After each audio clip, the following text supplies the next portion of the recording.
नमस्कार, मैं हूँ प्रतिभा चंद्रन। बातों बातों में नवभारत की इस विशेष श्रृंखला में आप सभी का स्वागत है।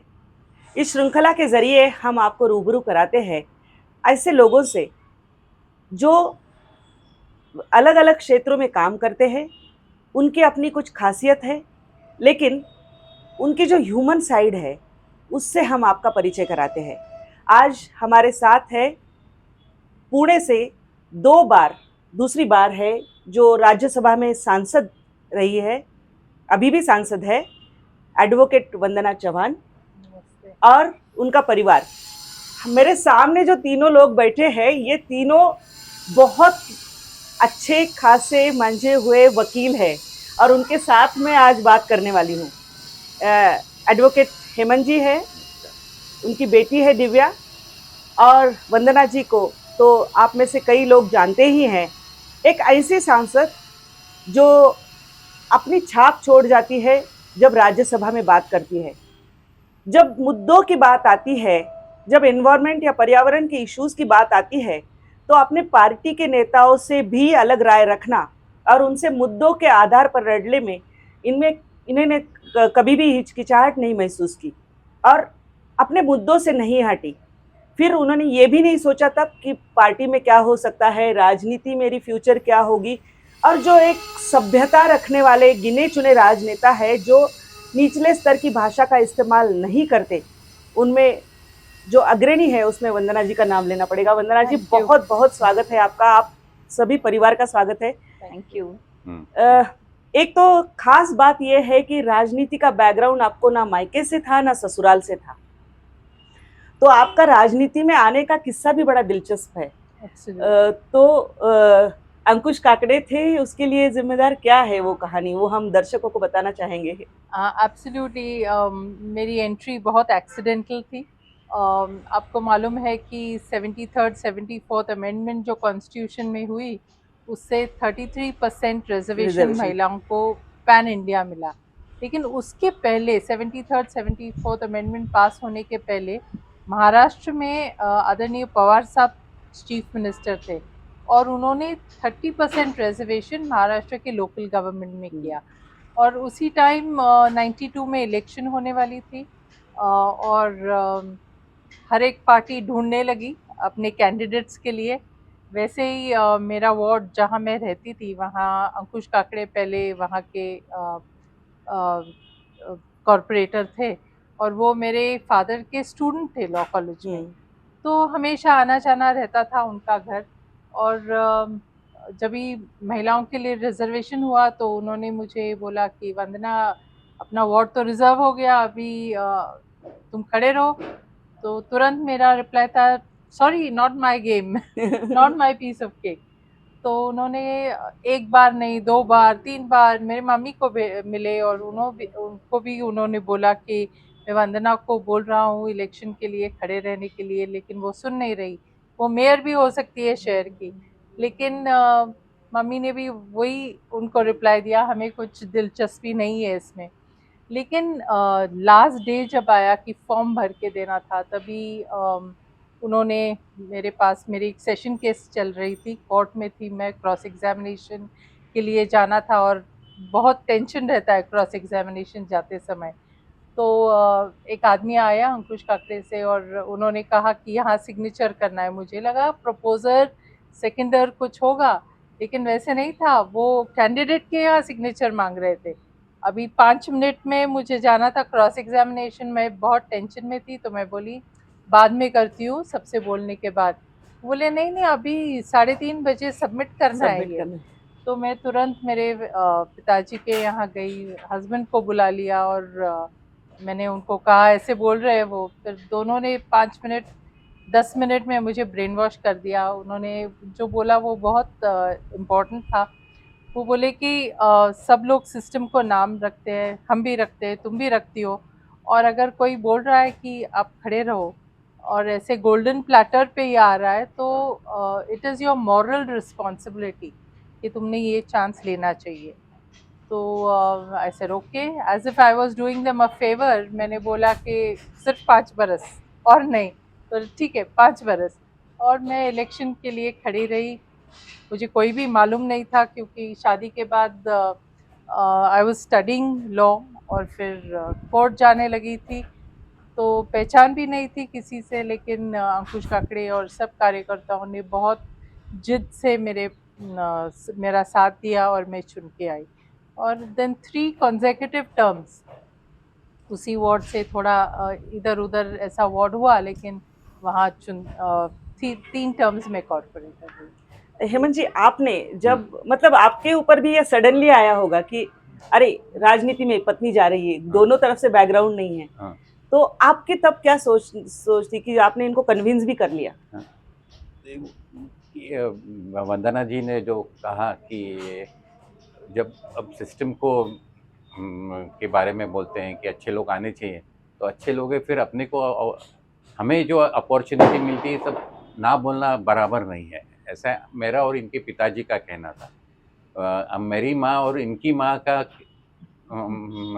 उनका कहना था नहीं, पॉलिटिक्स नहीं जाना चाहिए। और तभी तो और वो एक डिफिकल्टी थी, Vandana was carrying our second daughter, तो फिजिकली आल्सो दे सेड कि it is not called for, तो but I think she listen to our voices and then that is history. I know, मतलब एक होता है, एक और बात है अहम, मुझे पता है कि 1992 में जब महिला धोरण आया, उसके ऊपर चर्चा हुई एनजीओ के साथ में, मैं एक का हिस्सा भी थी। औरंगाबाद में मैं तब थी, एक अखबार में काम करती थी, और उन्होंने बुलाया था, उस पर चर्चा हो रही थी। और ये तब एक बड़े एडिटोरियल जो छपते थे, तो एक तो बात ये थी कि कोई राजनेता है, उसके परिवार से महिला होगी, वो ही आएगी। दूसरा एक सवाल था कि विल दे रोल चपातीज, ये भी पूछा गया था। और मतलब इस तरह के कहीं ना कहीं चाहते थे कि कठपुतली की तरह जो महिलाएं हैं वही आए राजनीति में, ये एक सोच थी। आपका परिवार उससे अलग था कि आप में से बाद में कोई राजनीति में नहीं आया, लेकिन जो महिला थी उसको आगे बढ़ाया और वो जहां तक पहुंची, तो वो कहीं सोच नहीं लगी कि फोर फ्रंट में वंदना जी रहेगी और आप हमेशा बैकग्राउंड में ही रहेंगे? नहीं, मैं वैसे कभी नहीं लगा, क्योंकि उसके पहले ये 92 में हुआ, 88 में मैं इंजीनियर हूँ फ्रॉम IIT पवई। उसके बाद में I was working in as an engineer and in the professional field. लेकिन मैंने वंदना जी की किताबें पढ़ के मैंने लॉ किया। ओके। हाँ, तो मैंने लॉ करने के बाद 88 में I decided to switch profession. At that time, she stood behind me. 10 years after my being in law, by practicing in a corporate field, to switch over to law. So that time she supported me. So I think it was my duty to support her when there was a change happening. So I think it is mutual in a family. कि एक दूसरे के जब जरूरत हो आगे करो। यानी अपॉर्चुनिटी का फायदा है नहीं, खुद के लिए नहीं, सोसाइटी के लिए भी करना, ये सबकी जिम्मेदारी है। Opportunity should not be lost. So I think she really made use of the opportunity by delivering to the people. That's what I think. लेकिन आप एक दूसरे से मिले कैसे? अरेंज्ड मैरिज है। मेरी जो सिस्टर इन लॉ है, और रादर हाँ अभी सिस्टर है, इनके बड़े भाई की जो वाइफ है, she is my cousin. Okay, cousin immediate नहीं, लेकिन सेकंड कजिन। और फिर इनके लिए देख रहे थे, मेरे लिए देख रहे थे, तो एक अंकल थे हमारे, और मैं ऐसे प्रोग्राम देखने के मुझे बिल्कुल पसंद नहीं थे, तो मुझे बताते नहीं थे कि ऐसे देखने का प्रोग्राम है। लेकिन मेरा जब सेकंड ईयर का रिजल्ट आया या फर्स्ट ईयर का रिजल्ट आया, तभी एक अंकल जी के यहाँ जाना है, तो I was first in my college, तो पेड़ा लेके जाना है। तो फर्स्ट ईयर में फर्स्ट आई तो what's so great, third year में आई तो अलग बात है, नहीं, लेकिन पेड़ा लेके जाना है। तो आई सेंस कुछ तो देयर इज समथिंग, दाल में काला है कुछ। जाने के बाद ये लोग थे सब वहाँ, सो ऑब्वियसली वो देखने का प्रोग्राम था जो मुझे बताया नहीं था। और फिर फिर इनको पूछा इनके पेरेंट्स ने शायद कि लड़की कैसे थी, पसंद आई क्या? इन्होंने हाँ बोला। मेरे पेरेंट्स ने पूछा तुमको कैसे लगा लड़का? मैं बोली मैंने तो देखा ही नहीं। इतनी खूबसूरत पर्सनालिटी, इतनी हैंडसम पर्सनालिटी आपने देखी नहीं, नोटिस नहीं की? उस तरह से देखी और फिर हो गए और शायद। फिर हाँ, बाद में वापस मिले and then of course arranged marriage था फुली। दिव्या हमारे साथ है। दिव्या, आपने मम्मी से कोख में लगता है राजनीति नहीं सीखी, वकालत सीखी। हाँ, क्योंकि जब मैं पैदा हुई थी तब भी मम्मी वकीली प्रैक्टिस कर रही थी और मेरी छोटी बहन राजनीति जब मम्मी ने राजनीति ज्वाइन कर ली तो उस टाइम मम्मी मेरी छोटी बहन को कैरी कर रही थी, तब वो प्रेग्नेंट थी उसके साथ। सो पर हाँ, पर मैं मम्मी के साथ सब प्रोग्राम्स में जाती थी बचपन से। पर अभी सभी जो पॉलिटिकल फैमिली है यानी सब मम्मी के कंटेम्प्रेरीज है, मैं उनको बचपन से जानती हूँ क्योंकि आई थिंक मैं उनके साथ बचपन से प्रोग्राम्स में जाती थी, पर पॉलिटिकल नहीं, पॉलिटिकल लेकिन काफी सोशल वर्क में अभी साथ देती है हम्म। दिव्या, और काफी मेरी जिम्मेदारी वहाँ भी निभाती है। इनफैक्ट अभी पॉलिटिकल जो हमारे सब साथी है हर एज के, उनके एज के, उनके साथ बहुत अच्छी उसकी लेकिन पॉलिटिक्स में आने के लिए ऐसा कुछ कुछ ये नहीं किया नहीं है। मैं आप दर्शकों को बता दूं कि वंदना जी पुणे की मेयर भी रह चुकी है 97-98, और केवल वही नहीं, ऑल इंडिया मेयर्स काउंसिल में उपाध्यक्ष रही है। तो मेयर बनना, और पुणे जैसे शहर का, आपके बाद में काफ़ी सारी महिलाएं बनी, मतलब चाहे राजलक्ष्मी भोसले हो, मुक्ता तिलक अभी रिसेंटली थी, रजनी त्रिभुवन थी, दीप्ति चौधरी जी थी, और एक में कोई नाम अपना, अंधेकर। हाँ अंधेकर जी थी, वत्सला वो थी। तो काफ़ी सारी महिलाएं, लेकिन आपकी एक अलग छाप थी, मतलब वो है। तो जब मेयर बनी और वो वहां पर कुर्सी पर बैठी, तब क्या फीलिंग थी? क्योंकि आपको राजनीति में तो आना नहीं था, एक बार आई तो क्या दिलचस्पी बनती गई, क्या है? डेफिनेटली आने के बाद मुझे लगा कि कितना भी काम करो, स्काई इज द लिमिट। जितना भी इतने इश्यूज है सोसाइटी में, बच्चों के हैं, महिलाओं के हैं, सीनियर सिटीजन्स के हैं, पर्यावरण के हैं, so all these issues were glaring that time and even now. अलग अलग टाइम अलग अलग इश्यूज आते रहते हैं। So definitely I mean I felt कि स्काई इज द लिमिट।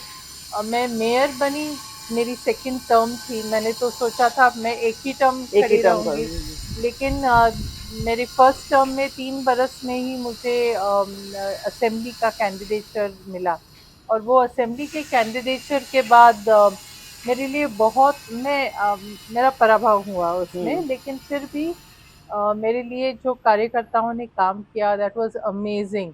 तो मुझे लगा कि मैं अभी उनको ऐसे ही हवा में छोड़ के नहीं जा सकती। और by then I had realized कि बहुत इश्यूज है सोसाइटी में, और पार्टी को भी लग रहा था कि I was doing well and they needed मी। तो मुझे टिकट चाहिए, पीछे नहीं लगना पड़ा, उन्होंने ही मुझे कहा कि you have to contest elections. तो सेकंड टर्म में फर्स्ट ईयर में एक्चुअली ये जनरल सीट थी, तो जनरल सीट में नॉर्मली पुरुषों को देते हैं, लेडीज़ को नहीं देते हैं। लेकिन मेरी महाराष्ट्र में डेफिनेटली, शायद इंडिया में रिजर्वेशन आने के बाद इंडिया में होगी, लेकिन मेरी फर्स्ट केस थी कि मैं महिलाओं के वार्ड से चुन के आई, लेकिन जनरल कैटेगरी में जहाँ मेयर बनी।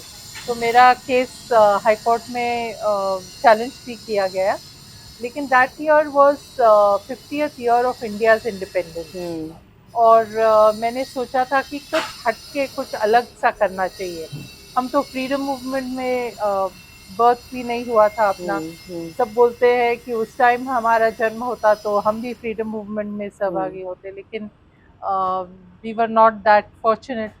लेकिन मुझे लगा उसके बाद भी 50 इयर्स आफ्टर इंडिपेंडेंस बहुत कुछ है जो अपने देश के लिए करने लायक है। और मेन पूना में we call it Oxford of the East, विद्या माहिर घर। यहाँ बहुत से अलग अलग स्टेट से बच्चे आते हैं सीखने के लिए, अलग देश से आते हैं, लेकिन हमारी 40% जनता ये बस गरीब बस्तियों में रहते हैं, हम्म, और उनको पूछे तो महिलाओं का एजुकेशन नहीं हुआ होता है। तो that is when I used to ask them कि आप पढ़ेंगे क्या? तो उनका रिप्लाई झट से आता था, हाँ, yes, we will like to learn. तो मैंने सोचा क्यों ना 50th ईयर ऑफ इंडिपेंडेंस में हम उनको पढ़ाएं। सो पीएमसी के साथ हमने एक प्रोग्राम बनाया, नेशनल लिटरेसी मिशन जो दिल्ली के हैं, उनसे स्पेशल प्राइमर बनाए इन लेडीज़ के लिए क्या हो। और एक बरस अलग अलग बस्तियों में ये क्लासेस चलते थे। उनको हमने समाज मंदिर में नहीं बुलाया, हमने वॉलंटियर्स को रात वहाँ को जो उनके बस्ती में भेज दिया, और स्ट्रीट लाइट के नीचे, किसी के घर में, किसी के आंगन में, बस बस्ती में, वहाँ ये क्लासेस होते थे। और you will be surprise to know कि एक बरस में 44,000 विमेन गॉट एजुकेटेड।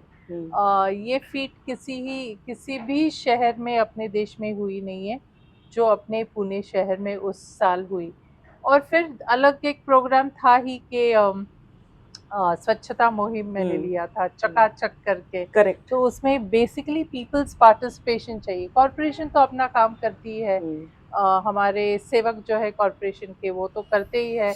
हम कूड़ा दिखे तो पल्लू नाक को लगा के जाते हैं निकल क्योंकि स्मेल आता है। जेंट्स हो तो रुमाल निकालते हैं, नाक को लगाते हैं, लेकिन हमारा वो सेवक है वो कचरा खींचता रहता है, ना गमबूट ना कुछ मास्क। तो मुझे लगा ये दिस इज़ नॉट करेक्ट, ये ह्यूमन राइट्स का सवाल है, मानवीय हक का सवाल है।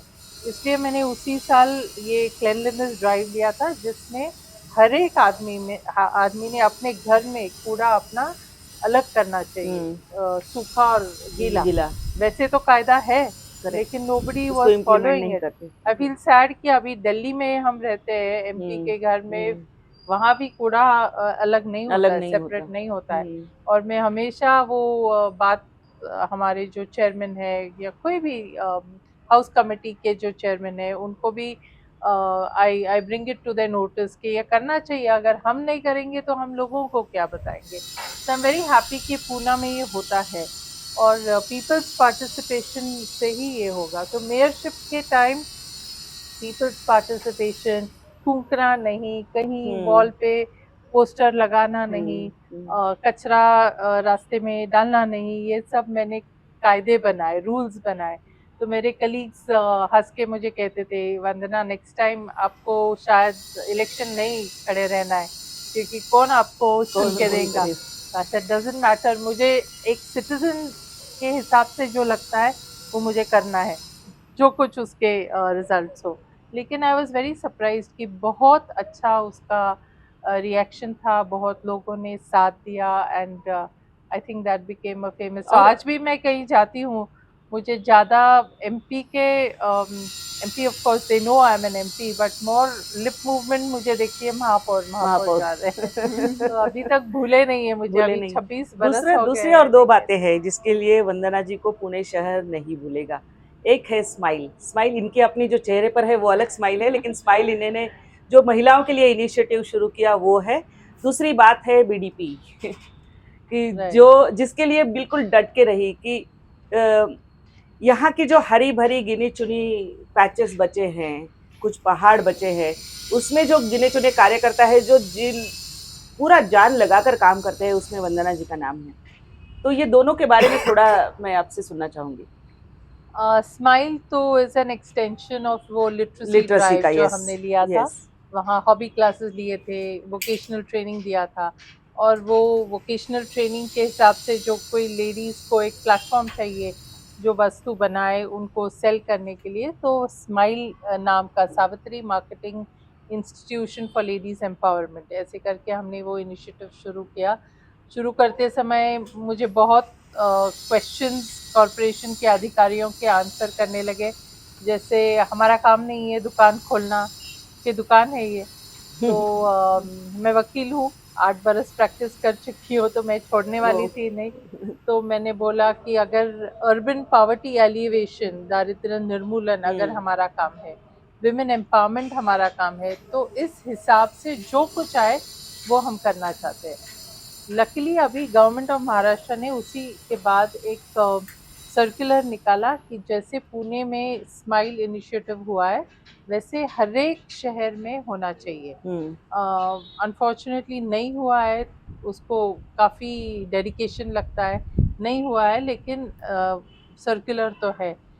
Not only this, United Nations UN habitat Yes. ने भी इसको रिकग्नाइज किया as a good practice. BDP के बारे में यस, अपने शहर में विलेजेस मर्ज हुए और उसी टाइम ये विलेजेस में काफ़ी हिल्स थे। हिल्स तो पुणेकर की जान है जान है। और हम देखते हैं किसी भी हिल पे गए तो यंगस्टर्स, सीनियर सिटीजन्स, बच्चे सब वॉक के लिए वहाँ आते हैं and these are oxygen zones. Correct. So basically एक डेवलपमेंट प्लान जब चल रहा था तभी एक पहल थी कि इस पे you allow constructions to happen. तो मैंने अपोज किया उसको, नहीं करना चाहिए, you have to leave them as green lungs. Correct. क्योंकि सिर्फ कंस्ट्रक्शन नहीं होगा, उसमें रास्ते आएंगे, उसमें बाकी सब इंफ्रास्ट्रक्चर आएगा, so we should not allow it to happen. लेकिन I was in a minority, मैं अकेली अकेली थी। थी।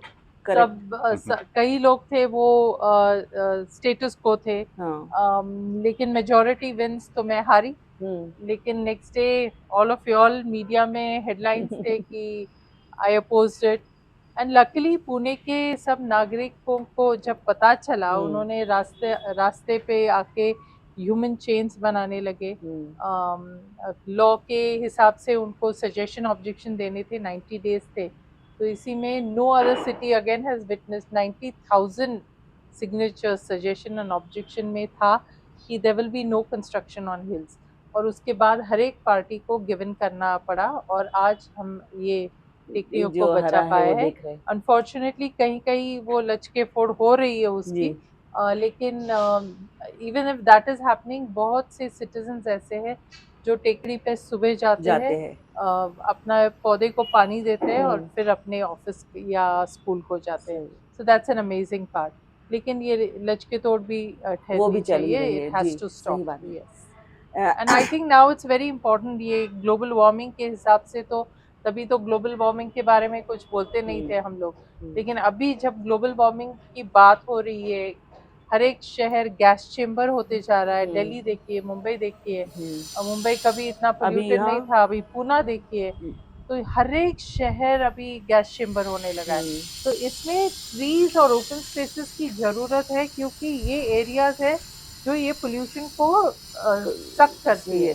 So that is why we need this. So now it is even more important that we save all these hills, and it's for the future generations. आप जब राजनीति में आई तो कांग्रेस के साथ आई, मेयर भी बनी, कांग्रेस की ओर से बनी, और एक हुआ कि फिर आप राष्ट्रवादी कांग्रेस में चली गई। कभी कभी हम पत्रकार भी जाने अनजाने में उस का हिस्सा बन जाते हैं, कुछ घटनाओं के साक्षी बन जाते हैं। मुझे पता है कि आप और हेमंत जी शरद पवार साहब के बारामती के घर में थे, तब अमोल पालेकर और उनकी पत्नी भी थी, और तब हम आपसे मिले थे। तब वही हमें आशंका हो गई थी कि हो सकता है आप शायद स्विच कर रही हो। तो एनसीपी में आने का निर्णय कैसे हुआ? So basically, actually it's a very old story now, but ये जो कई इश्यूज पे जो मेरा स्टैंड था, that was from my heart. लेकिन हमारे पार्टी में तभी कई थे लोग जो जिन्हें वो बोले तो हमने मान्य करना चाहिए, ऐसी एक डिक्टेटोरियल टाइप ऑफ स्टाइल थी।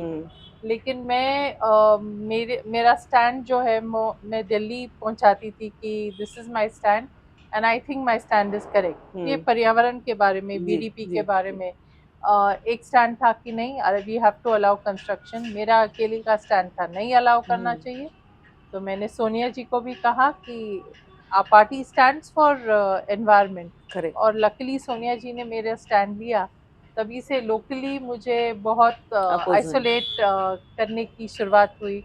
लेकिन हाउ मेनी टाइम्स मैं दिल्ली जाऊँ और दिल्ली में जाके रोना धोना करूँ, तो मुझे लगा मेरे पास सिर्फ दो पर्याय है। एक तो मैं छोड़ दूँ राजनीति और वापस मेरे वकीली में निकल जाओ, जो मैं आज भी एंजॉय करूँगी, I am sure if I go there. लेकिन मेरा दूसरा माइंड मुझे कह रहा था कि अगर मैंने ये किया, ठीक है, मेरा मेरा खुद का फ़ायदा होगा क्योंकि आई लव माय प्रोफ़ेशन।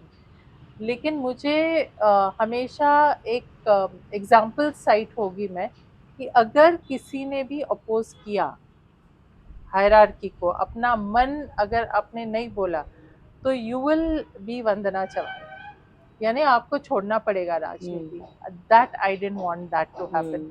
सो भले मेरा मन नहीं कर रहा था कि कंटिन्यू मैं करूँ राजनीति में, भले मेरा बहुत मन कर रहा था नहीं, I want to get back to my profession, फिर भी आगे मेरे जैसे कोई स्टैंड ले तो उनको एक कॉन्फिडेंस मिलना चाहिए। नहीं, कुछ नहीं होता, मेरा मन से मैं जो बोल रही हूँ लोगों के भले के लिए, शहर के भले के लिए, उनको कॉन्फिडेंस मिलना चाहिए। इसके लिए मैंने वापस राजनीति में आना चाहा और I was accepted in NCP, बहुत खुलेआम से एक्सेप्टेड थी। So I had no qualms about it. अब जब वंदना जी को सांसद बनने का मौका पहले आया, तो मैं आपसे सुनना चाहूंगी कि कैसे वो पूरा दौर था, कैसे और जब पहले पता चला कि अच्छा ये बन सकती है सांसद। पहले तो वंदना को एमएलसी बनाया था वो फॉर 9 मंथ्स। करेक्ट। उसके बाद में वंदना को रिपीट नहीं किया गया एमएलसी करके। तो वंदना भी ठीक है, जो होना है, लेकिन एक बार फवाद साहब से मिले थे, उसी टाइम मिले, तो तब वो बोले वंदना, this is not the place for you. For you it is Delhi. Okay. So then we realized that he has plans Some for her plans, to send right, me. right. He said कि तुम्हारे विषय जो है वो दिल्ली में ज़्यादा उसका effect होगा, right. इसलिए वो तो तब पता चला कि पवार साहब ने उनके लिए दिल्ली सोचा है। मुझे पता है कि मतलब याद है कि सुप्रिया ताई भी जब पहले आई तो शायद वसंत चौहान या किसी की डेथ हो गई थी, और उसके बाद में फॉर अ शॉर्ट व्हाइल वो भी राज्यसभा में थी। तो आप दोनों राज्यसभा में शुरुआत की आपने। तो आपको दिल्ली में जाके जो है, दिल्ली का एक अपना अलग आबो हवा है, वहाँ का माहौल अलग है, तो उसमें खुद को ढालने में और वो संसद के कॉरिडोर में घूमने में वो एक कैसे महसूस हो रहा था? मैं बहुत इजीली मर्ज हो गई। बहुत लोगों को बहुत कठिन जाता है, स्पेशली महाराष्ट्र से गए हुए लोग बोलते हैं कि हमें बहुत कठिन जाता है यहाँ आने के बाद दिल्ली में, लेकिन मुझे नहीं लगा। मेरे तुरंत सब फ्रेंड्स हो गए, बियॉन्ड पार्टी लाइंस मेरे फ्रेंड्स हो गए, कलीग्स हो गए, और कई जो इश्यूज में लेती थी तो उन इश्यूज पे काफ़ी एमपीज के गुट है अलग अलग। बच्चों की सेफ्टी के लिए एक गट है, पर्यावरण के लिए गट है, तो immediately I got pulled into that. And then I had मेरे सब ये मेरे कलीग्स बहुत अच्छे फ्रेंड्स हुए। आज भी हम इवन पार्लियामेंट नहीं हो तभी एक दूसरे को फ़ोन करते हैं, कुछ इशू है अगर कुछ डिस्कस करना है वो करते हैं। और जब पार्लियामेंट है तभी अगर हमें तो 3 मिनट मिलते हैं सिर्फ भाषण करने के लिए, इट इज़ इन प्रोपोर्शन आपके जितने एमपीज उतने आपको टाइम, लेकिन मेरे पॉइंट्स ज़्यादा रहते हैं जो मैं 3 मिनट में नहीं ख़त्म कर सकती, फिर मैं किसी के साथ शेयर करती हूँ वो पॉइंट्स। कोई मुझे कहता है तुम्हारे भाषण में तुम ये कहो तो हमें सपोर्टिंग होगा। So it's a very nice feeling. तो कॉर्पोरेटर के टाइम भी हमारा बहुत एक अच्छा ग्रुप था, जो हम पथनाट्य ग्रुप से जाते थे। हम लोगों ने स्ट्रीट प्लेस किए थे और नेशनल सोशल हार्मनी, और अभी भी हमारे रिलेशंस बहुत अच्छे हैं वो ग्रुप से। अभी व्हेन आई वाज बम्बई में थी विधान परिषद में, तभी सिर्फ 9 महीने थी, तो इतने घने संबंध नहीं बने थे किसी से। लेकिन दिल्ली में तो बहुत बने हैं। दे आर ऑल माय एक और होता है, क्योंकि देखिए राजनीति में आप अपने नेता से सीखते हो, अपने नेता के बारे में अच्छा बोलते हो, वो बात अलग जगह है, क्योंकि आपको डायरेक्शन भी लेना है उनसे। कभी कभी हो सकता है मन मर्जी के खिलाफ भी हो, क्योंकि हर चीज में हर कोई एक दूसरे से एक ही राय नहीं रख सकता। इसके अलावा भी हम सीखते हैं अन्य पार्टियों के नेताओं से। मैं आपको आपके पार्टी के अलावा आपको वहाँ पर किन के भाषण प्रभावित करते हैं, किन किन का व्यक्तित्व है जो दिल्ली में जो आपको प्रभावित करता है? मुझे कांग्रेस के दो लॉयर्स है, अभी एक तो नहीं है कांग्रेस में। Being a lawyer I appreciate the way जिस तरह वो उनका पॉइंट्स पेश करते हैं। एक है Abhishek Manu Singhvi, very beautifully he puts his points across. दूसरे कपिल सिब्बल जी, बहुत अच्छे। जेटली जी थे, बीजेपी के थे, लेकिन very very very dignified manner में उनकी साइड वो पेश करते थे। सो आई थिंक लॉयर होने के because I am a lawyer, मुझे वो बहुत देखते अप्रिशिएट रहे। होता है इन लोगों का जिस तरह वो पेश करते हैं अपने पॉइंट्स। सो बाकी के हर एक की एक एक स्टाइल होती है। डेरेक ओब्रायन है टीएमसी के, वो भी उनकी अलग ही स्टाइल है। बहुत अच्छा उनके पॉइंट्स रहते हैं। तिरुचि शिवा करके है, उनके भी बहुत अच्छे पॉइंट्स है। हमारे पूर्व मंत्री Jairam Ramesh ji, very very well studied, IIT के है, beautifully he says what and history, उनको इतिहास पूरा कांग्रेस का मालूम है। तो हम लोग we enjoy listening to them. It's a real enjoyment. बहुत पॉलिटिकली करेक्ट आंसर चल रहा है, आप जान गए होंगे। कोई बात नहीं। आप दोनों को मैं पूछना चाहूंगी कि वंदना जी, एक राजनीति नेता के तौर पर उनके क्या गुण लगते हैं आपको? 1 2 3। एक आपके परिवार का हिस्सा, घर की जो मुखिया औरत है उसके हिसाब से। आई थिंक उनका हार्ड वर्क, वो बहुत हार्ड वर्क करती है। हम बचपन से देखते आए हैं कि हमेशा कोई भी मुद्दा हो, हमेशा पढ़ाई करके उसमें इतना हार्ड वर्क डालती है कि कभी कभी सोती भी नहीं है रात भर। और फिर पूरा दिन नेक्स्ट डे एकदम जोश में मीटिंग्स अटेंड करती है और काम करती है। सो आई थिंक वो सब हार्ड वर्क जो उन्होंने इतने साल डाला है, आई थिंक वो ज़रूर कभी ना कभी पे ऑफ होता है। और ऑनेस्टी, आई थिंक ममा ये फील्ड में इतनी ऑनेस्ट सिंसियर है, तो I think it has paid of and she has developed इतने अच्छे संबंध सबके साथ है। और उनका इतना गुडविल है सोसाइटी में, आई थिंक क्योंकि ऑनेस्टी और हार्डवर्क की वजह से उन्होंने जो भी किताब पाया है, आई थिंक उसकी वजह से उन्होंने पाया है। हार्डवर्क के बारे में तो मुझे रात को मैं जब उठता हूँ तो 2 बजे होता है, लाइट्स ऑन होते हैं, तो मुझको रिमाइंड करना पड़ता है सो जाओ, सो जाओ, सूरज ढल गया है।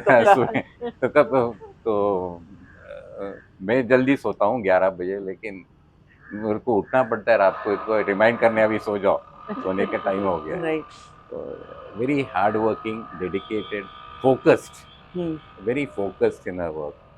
एंड घर के मामले में कि she is very well organized, okay. Extremely well organized. Party भी हो या कोई किसी पार्टी भी नहीं, छोटा मेहमान कोई आ रहा हो तो सब बराबर होने चाहिए। सब हम नहीं सोचेंगे, वो सोचेगी कि ये होना चाहिए, ये कम है। तो so that has paid off. I mean, it helped us also. And the cleanliness is her. She's very I know. focused about cleanliness and having everything in a proper place. So इसलिए डांट भी पड़ती डांट है भी पड़ती कभी-कभी। है। उनके कपाट खोलने के बाद। फिर हमको सुनने में मिलता है कि आपको ओसीडी है। हाँ, ट्रू ट्रू राइट। और आप लोग जब मतलब देखिए, जब डाइनिंग टेबल पर बैठते हो तो राजनीति की बातें होती है, वकालत की बातें होती है, या मूवीज की बातें होती है, क्या बातें होती है? सब बातें होती रहती है क्योंकि कॉन्स्टेंटली कुछ ना कुछ काम रहता है, मुद्दे रहते हैं। पर कभी कभी बात भी नहीं होती है। बात भी नहीं होती है। वो उनके मोबाइल अटेंड करती हैं खाना खाते समय, तो मुश्किल होता है। बट कभी ऐसे लगा आपको कि मतलब राजनीति में अब जो स्तर है बहुत अलग हो गया है। मतलब हम नहीं सुनना चाहते जिस तरह से बातें होती है, निचले स्तर पर एक दूसरे से बात करते हैं, चाहे किसी भी पार्टी हो, कोई इसमें पीछे नहीं है, हम इसको उसको दोष नहीं दे सकते। वेरी ये ट्रू। आपको अखरता है? डेफिनेटली, आई मीन अभी फिलहाल तो ऐसे लग रहा है कि हमारा जो डेवलपमेंट का एजेंडा है, वेलफेयर का एजेंडा है, इसकी कुछ पड़ी है क्या इन लोगों को कि हम आपके पार्टी में थे तभी हम ऐसे थे, आप हमारे पार्टी में आ गए तो ऐसे हो गए, बस यही चलता है। सो इट इज़ वेरी, देश का किसी को पड़ा ही नहीं है, लोगों का किसी को पड़ा ही नहीं है, ऐसे फीलिंग आ रहा है। तो इट इज़ प्रीटी फ्रस्ट्रेटिंग कि अगर सब ऐसे करने लगे, या नहीं मेजॉरिटी ऐसे करने लगे, तो देश किस तरह जाएगा, लोग कहाँ जाएंगे। इट इज़ फ्रस्ट्रेटिंग, और ये बंद होना चाहिए। लोगों ने फोकस करना चाहिए अपने इश्यूज, इतने अहम इश्यूज अभी है। क्लाइमेट चेंज, ग्लोबल वार्मिंग का एक बड़ा इशू है, पॉवर्टी एक है। इंफ्रास्ट्रक्चर है, पावर्टी है, अनएम्प्लॉयमेंट है, इतने इश्यूज है, लेकिन अनफॉर्चुनेटली कोई नहीं बोल रहा है उसके बारे में। That is unfortunate. और सबको एक ये रहता है कि हम महिलाएं जब एक दूसरे से मिलती हैं, आप भी सांसद मिलती होंगी, तो आपकी बातें क्या होती है? मतलब इश्यूज के अलावा क्या बातें होती है? क्या आप भी शॉपिंग की बातें करती है, साड़ी या जेवर, जो कि unapologetically we should be accepting, we love that. या होती है, बट वो ही होती है ऐसे भी नहीं, नहीं मैं है। तो बिल्कुल वैसे हाँ, नहीं कहूंगी वो ही हाँ, होती है, लेकिन क्या क्या होती है, हाँ, ऐसे कौन किन मज़े मुद्दों पर? में कोई बोल के गया था कि हम साड़ी में बोलते हैं, लेकिन वो मज़े में मुझे लगता है सुप्रिया ताई कभी बोले थे, लेकिन वो मज़े में बोली थी। नहीं, वो तो बात हाँ, अलग है, हाँ। मतलब वो मैं उसको इशू ये नहीं नहीं, नहीं, करूंगी। हाँ। Definitely we appreciate each others, क्या पहना है, कहाँ से लाया है, कौन-सा वीव है, कहाँ, एंड अप्रिशिएटिंग वो वीवर्स, हैंडलूम ज़्यादा करके हम एमपीज़ जो है, जो ज़्यादा करके हैंडलूम वगैरह ऐसे ही पहनते हैं, तो we want to support these weavers, वो भी होता है बातचीत। अ, लेकिन एक्चुअली जब भी पार्लियामेंट चलती है तभी we are so busy with कौन सा बिल आने वाला है, कौन सा क्वेश्चन है, हम्म। उस पे प्रश्न क्या पूछना है, तो actually we are more quite busy in that only. Lot of times we don't even get time to eat our food. Hmm. जल्दी जाके बीच में जाके कुछ एक इडली सांभर खा ले और वापस हाउस में आ जाए, ऐसे होता है। तो नॉर्मली नहीं होती है ऐसी बात ज़्यादा कुछ, या किसी का अच्छा भाषण हो, चलो उनको जाके सुनना है हाउस में क्या कहते हैं। So these are things we do, and as अभी दोनों ने बोला कि उन्होंने मुझे देखा है कि वी कीप स्टडिंग, क्योंकि अगर बिल हो हम्म। तो हमें रात को 10 बजे पता चलता है कि कल ये बिल आने वाला हम्म। है, हम्म। and then we have to sit all night to study that. So it's a pretty hard life, वैसे भी।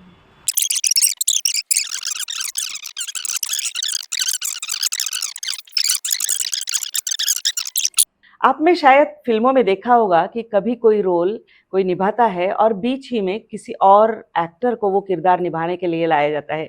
हमने यहाँ पे किरदार नहीं बदले हैं, लेकिन सेट बदला है।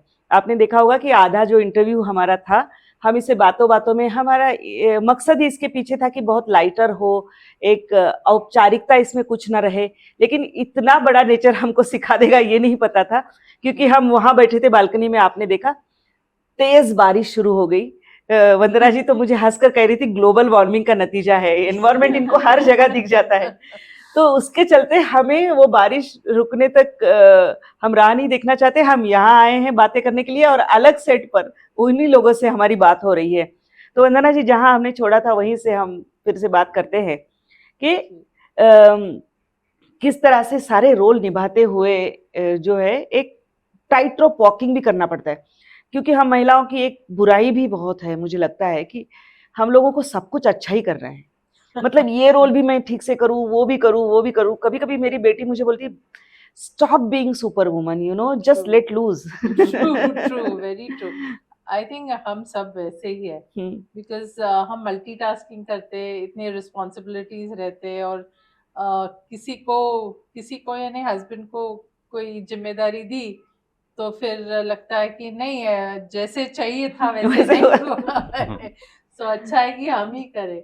सो हाँ, आई थिंक कभी, और हम परफेक्शनिस्ट करने की ओर ज़्यादा ये होते हैं, और शायद that is I guess we are slightly more successful than the others, क्योंकि हर एक चीज़ में हमें अच्छा होना चाहिए। आई थिंक टाइम मैनेजमेंट का भी एक अहम किस्सा है इसमें। अगर आपने अच्छी तरह टाइम मैनेज किया तो ये हो सकता है, लेकिन पॉलिटिकल लाइफ में सब कुछ टाइम के हिसाब से नहीं हो सकता। हमने तय किया, अच्छा 2-3 दिन में ऐसा मेरा टाइम टेबल होगा, लेकिन बीच में कुछ आ गया कि इमिडिएटली इमरजेंसी अटेंड करना है, तो द होल शेड्यूल फट हो जाता है। जी। तो we try to do our best, अभी definitely. एक और होता है कि कई सारे मौके ऐसे होते हैं जब हम अपना करियर और पब्लिक लाइफ में होते हैं तो हम मिस कर देते हैं। पारिवारिक कुछ मसले होते हैं, कुछ चीज़ें होती है जो हम गंवा देते हैं।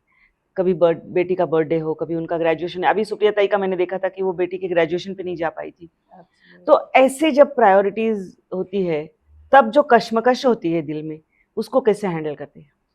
वो होती है डेफिनेटली, और एक एक कहीं तो गिल्टी फीलिंग मन में रहता है, स्पेशली बच्चों के बारे में तो हमेशा गिल्टी फीलिंग रहता है। मुझे याद है जब पेरेंट टीचर्स मीटिंग होती थी और स्कूल में जाना पड़ता था, तो मैं बैकअप के लिए मेरे हस्बैंड को बोल के रहती थी, अगर मैं नहीं आ सकी तो मैं इन्फॉर्म करती हूँ आपको ये टाइम को, फिर आप तैयार रखिए, you also be free on that day.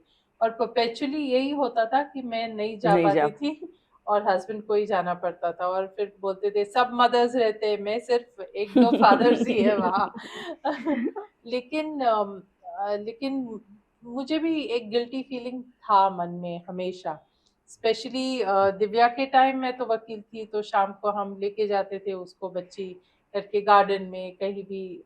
लेकिन दूसरी डॉटर थी, तभी तो मैं राजनीति में आई and there was no schedule, तो उसको कभी ऐसे बाहर ले जाना, कहीं गार्डन में ले जाना कभी भी हुआ नहीं। लेकिन मुझे याद है एक बार जब मेरे 3 टर्म्स खत्म हो गए कॉर्पोरेटरशिप के, तो मैंने तीसरी टर्म के थोड़े दिन पहले मेरा रेजिग्नेशन दे दिया। आई डिडंट वेट कि मेरा टर्म खत्म हो, क्योंकि मैंने एनसीपी ज्वाइन कर लिया, तो मैंने उसके पहले ये रेजिग्नेशन दे दिया। उसके पहले टर्म में भी मैंने रेजिग्नेशन दिया था, क्योंकि ये हिल्स का इशू था, मेयर मुझे बोलने नहीं दे रहे थे, तो चिढ़ के मैंने रेजिग्नेशन दिया था। तो एक बार ऐसे हुआ कि मैं घर आई, मुझे लगता है उसकी 10th स्टैंडर्ड थी या 10th स्टैंडर्ड ही थी, तो मैं घर आई, मैं बोली मैं रेजिग्नेशन दे के आई, अभी मैं इलेक्शन के लिए नहीं खड़े होने वाली कॉर्पोरेशन के। तो वो लेट के, हमेशा उसकी पोज है लेट के पढ़ना, वैसे लेट के पढ़ रही थी। वो इमीडिएटली बैठ गई और बोली क्यों क्यों ऐसे कर रही हो?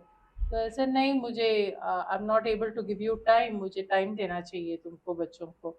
तो बोली नहीं, तुम जिनके लिए काम कर रही हो ना, उनको तुम्हारी ज़्यादा ज़रूरत है, हम कर सकते हैं हमारा, उनको ज़्यादा ज़रूरत है। So I really felt so, I mean इतना सेटिस्फैक्शन हुआ कि चलो मेरी बच्ची इतनी छोटी है फिर भी वो शी रिकग्नाइजेस कि ये है। Same thing with Divya. Divya जब छोटी थी मेरे मम्मी का फ़ोन आता था, और मम्मी चिढ़ाते हैं ना बच्चों को कि है क्या मम्मी तुम्हारी, यानी मैं, तो वो बोलती थी नहीं मम्मी बाहर गई है, मामा बाहर गई है। तो क्या हमेशा मैं फ़ोन करती हूँ और तुम्हारी मामा बाहर ही रहती है? ऐसे चिढ़ा के, ऐसे कुछ सीरियस नहीं था। लेकिन इसने उनको बोला कि उनको मम्मी बोलती है दिव्या, मम्मी ऐसे मत कहो मेरी मम्मा को, वो जाती है, वो अच्छे के लिए जाती है, लोगों का भला करने के लिए जाती है, रहने दो, बाहर गई है तो मुझे मैसेज दो, मैं दे दूंगी। She was really small that time. So दोनों लड़कियों ने जब भी छोटे थे तभी ही उन्होंने इतना अंडरस्टैंडिंग दिखाया कि then that guilty feeling has not been with me anymore, कि they understand what I'm doing and they understand the value उसका क्या है। So that is something which I think I have been very lucky. Hemant जी, मैं आपसे पूछना चाहूंगी कि एक स्ट्रॉन्ग हेडेड महिला को संभालना, जो एक कि जिनकी अपनी राय हो, जिनकी अपनी शख्सियत हो, उनको संभालना, इसके लिए एक बहुत दरिया दिल इंसान होना जरूरी होता है। हम्म, तो आप भी एक सेटअप में पले बड़े हुए होंगे, हाँ। कभी परिवार से, कभी रिश्तेदारों से, कभी कुछ सुनने मिला कि अरे नहीं नहीं, सुनने कभी नहीं मिला कि मेरी माँ थी, हमारे साथ रहती थी जब, तो इनफैक्ट वंदना तो लेट नाइट होता था सुबह उठने में, और तब हमारा घर ऐसा था कि किचन और मेरे माँ का बेडरूम पीछे था, बीच में हॉल था और एक साइड को हमारा बेडरूम था। तो कभी कभी इनको लेट होता था, सुबह लोग 7 बजे ही आते थे, तो वो बोलती थी नहीं नहीं, इनको पहले खाना खाने चाहिए, तो वो किसी को फिर वो ढक के ब्रेकफास्ट रूम पे भेजती थी। तो I think everyone understood that कि वो काम करती है, वो सबके लिए करती है। सो जो कुछ पॉसिबल था फैमिली मेम्बर्स से, वो सब उनको थोड़ा सा मदद करते थे। पॉलिटिकली हमने किसी ने उनको मदद नहीं की। पॉलिटिकली डिसीजंस मेकिंग में कभी इन्फ्लुएंस नहीं किया, क्यों ये करो वो करो, कभी नहीं। सिर्फ हमने सपोर्ट दिया। इलेक्शन के टाइम हम सिर्फ छुट्टी लेते थे, सिर्फ उसी टाइम सिर्फ छुट्टी लेते थे, वो भी बैकरूम का। जाके आगे जाके मैंने नहीं देखा आप में से किसी ने प्रचार किया हो या नहीं, इनको तो पहचानते भी नहीं थे। जब मैं मेयर थी तभी वो जो सिक्योरिटी था गेट में, तो उनको मेरा सिग्नेचर चाहिए था, तो वो आ गए मेयर के ऑफिस में, मुझे फोन नहीं किया, तो आ गए। उनको लगा कि क्या वाइफ है तो ऑफिस में जा सकते हैं। नहीं, ऐसे नहीं तो लगा। ऑफिस फुल था, तो वो सिक्योरिटी बोला नहीं, बाहर ठहरो, अंदर जगह नहीं है। कोई पहचानता नहीं था। राइट। आपका रोमांटिक हॉलिडे का कंसेप्ट क्या है? वो मैं भूल ही गए। अच्छा, रोमांस भूल ही गए। ऐसा होता है कि हम इवन पूना में रेस्टोरेंट में जाए कभी बाहर खाने के लिए, तो हम जाते हैं रिलैक्स करने के लिए, लेकिन हम तो कोई ना कोई पहचान वाला आता है, उनसे बात करने लगता है, तो हमारा डिनर ही बाहर रह जाता है। तो काफ़ी बार ऐसे होता है कि हम सब कभी कभी कुछ ठेले वाले भी अच्छे खाना बनाते हैं, तो उनको हम बोलते हैं कि तुम गाड़ी में बैठो, हम जाके ले आएंगे। ऐसे बहुत बार हुआ है, फिर गाड़ी में बैठ के खाएंगे। तो क्योंकि रेस्टोरेंट जाना में और फिर पीस ऑफ माइंड होता नहीं है, हमारा फैमिली टाइम मिलता नहीं है, घर में ही अच्छा होता है। तो बाहर जाना तो मुश्किल है। और अगर आप एक उनको रिक्वेस्ट करना चाहे कभी कि ये बदल दो बस, कि सब कुछ ठीक है लेकिन ये बदलो, ऐसा होता है, एक कंप्लेन होती है, किसी भी राय में हो सकती है, वो किसी भी बारे में हो सकती है, उनके भलाई के लिए हो सकती है। अच्छा है, मुझे भी पता चलेगा। गुड क्वेश्चन कि बस ये बदल दीजिए। डॉक्टर के पास जाओ और डॉक्टर बोले वैसे करो। तो सेहत के ऊपर ध्यान दो। राइट। पहले लगता था बहुत ज्यादा स्ट्रिक्ट है, पर अभी जब मैं खुद माँ बन गई हूँ, आई थिंक मुझे अभी समझ में आ रहा है जो भी वो कहती है और करती है तो उसके पीछे कुछ रीजन होता है। सो आई थिंक पहले अगर आपने मुझे 10 साल पहले पूछा था तो मेरा अलग आंसर रहता था, पर अभी कोई शिकायत नहीं है। इनफैक्ट मुझे ऐसा लगता है कि नहीं, वो इतना काम करती है, कहीं ना कहीं हमें भी उनको मदद करनी चाहिए ताकि उनका काम बढ़ जाए और वो अपने ऊपर फोकस कर सके, अपने हेल्थ के ऊपर या अपने हॉबीज के ऊपर भी फोकस करे। नॉट नेसेसरी कि पूरा दिन हॉबीज करे, अगर इवन 5-10 मिनट हो या आधा घंटा हो तो एक मी टाइम बिताए। कोविड के टाइम में हम घर में रहते थे। वंदना को पेंटिंग का शौक है, स्टिचिंग का शौक है, तो मैंने फिर पहला प्रेजेंट मैंने दिया, एक स्विंग मशीन खरीदा। वाओ। तो कुछ स्टिच किया होगा, पोते पोतियों के लिए क्या होगा? फिर ड्राइंग का भी काफी सारा सामान इकट्ठा किया। मुझे painting, stitching, cooking, I love all this. कौन सी वो डिश है जो बहुत आपको लगता है कि मैं अच्छी बनाती हूँ? सब चाइनीज सब कुछ, okay. हाँ आई एक्चुअली थिंक सब कुछ अच्छा बनाती है। हाँ, कोई भी घर आए हम्म। तो I like to cook myself, नहीं तो मेरा सेटिस्फेक्शन नहीं होता। अभी मैंने सिखाया है कुक को, फिर भी रोज का खाना वही बनाता है, लेकिन कोई आने वाला है तो मैं फिर भी आई कुक, मैं बोलती हूँ सब तैयारी करके रखो, लेकिन मैं बनाऊंगी। cook। हाँ, और दूसरा उसके ऑब्जर्वेशन ऐसे है हाँ, हाँ। कि उनको लगता है कोई किसी को बोले तो कम नहीं पड़ना चाहिए, हम्म। तो इतना बनाती है कि हम 2 दिन खाते हैं। बट कुछ कुछ चीजें बासी ज्यादा अच्छी लगती है, जैसे हाँ, सांबार जैसे- हो या वो नहीं, अगले नहीं, दिन, और मैं- अगले दिन ज्यादा अच्छा लगता है। पुलाव हो। हाँ, हाँ। वो अगले दिन ज्यादा अच्छा लगता है। तो वो तो एक अन्नपूर्णा गृहलक्ष्मी घर में हो तो वो तो वैसे होता ही है हम्म। कि किसी सब को कम नहीं करते पड़ना हैं चाहिए। वैसे। और अभी आपका इस मुकाम पर, क्योंकि एक ऐसा ठहराव आ जाता है एक लाइफ के मुकाम पर, आपकी एमपी जो है अभी टर्म खत्म हो जाएगी जल्दी, क्या आगे का सोचा है आपने? Lots of choices. Hmm. In fact मेरी टू डू लिस्ट बहुत बड़ी है, तो काफी लोग बोल रहे थे मुझे कि नहीं और एक टर्म मिलना चाहिए, क्यों ना और एक टर्म मिले। सो ऐसे मुझे अगर मिल सकती है तो भी मैं बोलूँगी नहीं अभी बस हो गया। मुझे सोशल वर्क में ज़्यादा इंटरेस्ट करना है। मेरा स्माइल संस्था जो है 100% टाइम देना और 50% टाइम देना, उसमें फर्क है। बहुत फर्क है। मैं जो क्लाइमेट चेंज के बारे में अवेयरनेस प्रोग्राम्स ले रही हूँ, मैं खुद नहीं जा सकती हूँ इस प्रोग्राम्स को। स्कूल्स में तो दिव्या और उसकी एक सहेली है और उनकी टीम है, वो देख रही है, लेकिन सब प्लानिंग मैं करती हूँ, एग्जीक्यूशन वो सब करते हैं। अभी कॉलेजेस में भी हमने शुरू किया है, तो यंगस्टर्स है जो कर रहे हैं, लेकिन मुझे खुद जाने में बहुत मज़ा आएगा। और सिर्फ वो पुणे के लिए नहीं, पैन इंडिया होना चाहिए। अभी ही फिलहाल में मेरा एक आर्टिकल आया है एक न्यूज़पेपर में, उसमें भी आया है कि हमें teachers, educators, climate educators network करना है। तो we have already started doing that. Bangalore, Bombay, बड़े बड़े शहरों से टीचर्स इकट्ठा हो रहे हैं जो खुद ये प्रोग्राम्स लीड करेंगे। So I think that is the need of the day, वो हम करना चाहते हैं। कॉरपोरेट सेक्टर में सस्टेनेबिलिटी ये बहुत बड़ा इशू है अभी, और उसके बारे में भी कॉरपोरेट सेक्टर काम कर रही है, तो उसमें भी मैं खुद कोर्स ले रही हूँ एक अभी। ओके। तो आई लव लर्निंग, तो बीच बीच में ऐसा कोर्स कुछ ना कुछ लेती रहती हूँ, आपसे भी लेना है। Thank you. So I like to learn new things. तो I have lot of things, और ऑफिस तो हमारा है ही, कभी भी जाओ और I can start practice. Correct. तो उसमें भी अभी रुचि अभी भी है कि जाना है, कोर्ट में जाना है, तो काफी सारी लिस्ट है।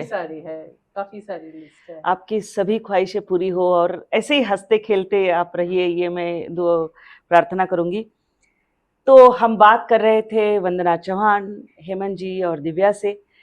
इस तरह की बहुत सारी दिलचस्प बातें हम कई लोगों के साथ करते रहेंगे। आपके साथ उनकी वो शख्सियत लाने की कोशिश करेंगे जो शायद बहुत कम लोग जानते हो। आप बस नवभारत के साथ चलते रहिएगा, हमारा ये बातों बातों में प्रोग्राम देखते रहिएगा। चैनल को ज़रूर सब्सक्राइब कीजिए, और मैं ये कहूँगी कि आपके सुझाव हो तो खुले दिल से हम तक पहुँचाइएगा। नमस्ते।